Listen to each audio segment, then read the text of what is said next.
कई सालों पहले की बात है। एक गांव में युधिष्ठिर नाम का एक कुम्हार रहा करता था।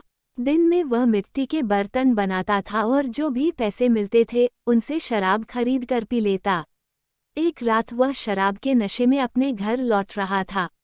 वह इतना नशे में था कि ठीक से चल भी नहीं पा रहा था। अचानक उसका पैर लड़खड़ाया और वह जमीन पर गिर पड़ा। जमीन पर कांच के टुकड़े पड़े थे, जिनमें से एक टुकड़ा उसके माथे में घुस गया। उसके माथे से खून बहने लगा। इसके बाद कुम्हार किसी तरह उठा और अपने घर की ओर चल दिया। अगले दिन जब उसे होश आया तो वह वैद्य के पास गया और पट्टी करवाकर दवाई ली। वैद्य ने कहा, घाव गहरा होने के कारण इसे भरने में समय लगेगा। पूरा भर जाने के बाद भी इस घाव का निशान नहीं जाएगा। इसके बाद कई दिन बीत गए। अचानक उसके गांव में सूखा पड़ गया। सभी लोग गांव छोड़कर जाने लगे। कुम्हार ने भी गांव छोड़कर जाने का फैसला किया और दूसरे देश की तरफ निकल गया। नए देश में जाकर वह राजा के दरबार में नौकरी मांगने गया। वहां राजा ने उसके माथे पर चोट का निशान देखा और सोचा, यह जरूर कोई पराक्रमी योद्धा होगा और दुश्मन से लड़ते समय इसके माथे पर चोट लगी होगी। ये सोचकर राजा ने उसे अपने दरबार में एक खास जगह दे दी और उस पर विशेष ध्यान देने लगे।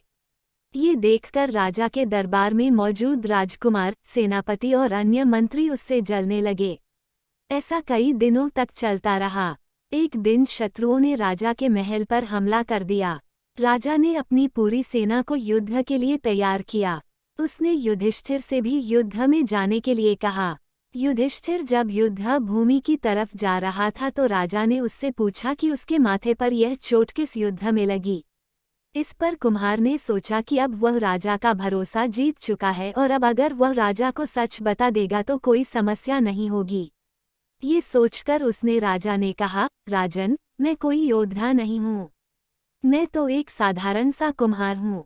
ये चोट मुझे किसी युद्ध में नहीं बल्कि शराब पीकर गिरने के कारण लगी थी।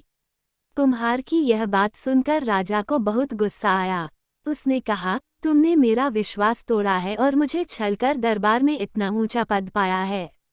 निकल जाओ मेरे राज्य से।